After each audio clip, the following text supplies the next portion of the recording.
rates.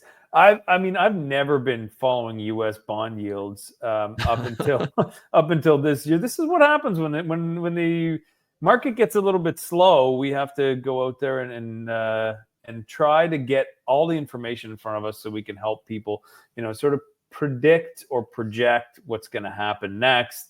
Fixed rates have been kind of up. They've been up and down. But the main perception is when Bank of Canada reduces the key interest rate, everything goes down. Not necessarily the case.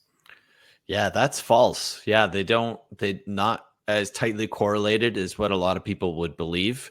Fixed, even though we're expecting a quarter or a half interest rate cut next week, 3 out of what is it, 5 or 6, 3 big banks, let's say this, increased their fixed rates this week.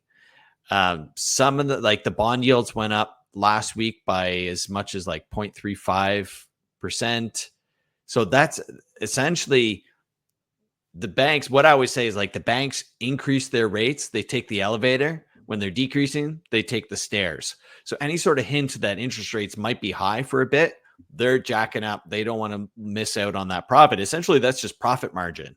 Right? The higher the bond yields are, the less profitable it is if you're going to keep your interest rates low. So I think that we're in a spot where fixed rates or those bond yields will need to come, and they have come down since last week, and the interest rates still went up. Yeah, they have. And some of the monoline lenders have started decreasing their fixed rates as early as yesterday. So yeah, it is a little cat and mouse going on right now, and with the uncertainty of the next U.S. administration, there seems to be a bit of volatility there in the U.S. bond market right now. Yeah, I mean, nobody really knows what's going to happen with inflation. Currently, it's 75% chance of a 25 basis points cut for the U.S. Federal Reserve at their next meeting. Right, so that's on December 18th.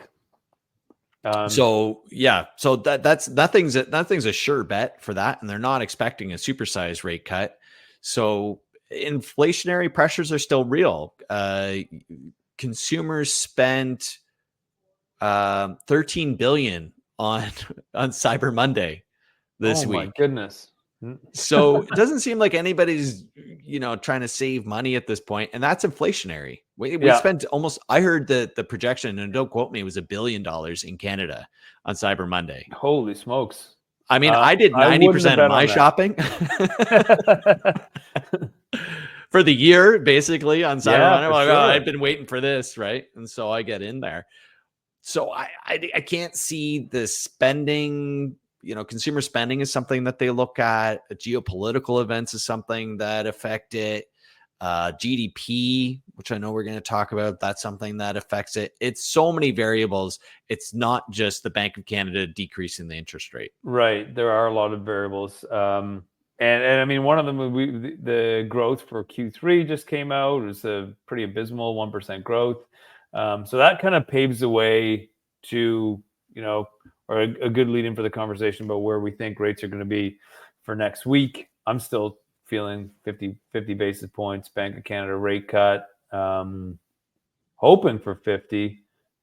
We can get this. It's a hope strategy at this point. It is really. It's too many things to because we don't have our November inflation numbers yet either. So that will probably come in this week, if not early next week, right before the rate announcement.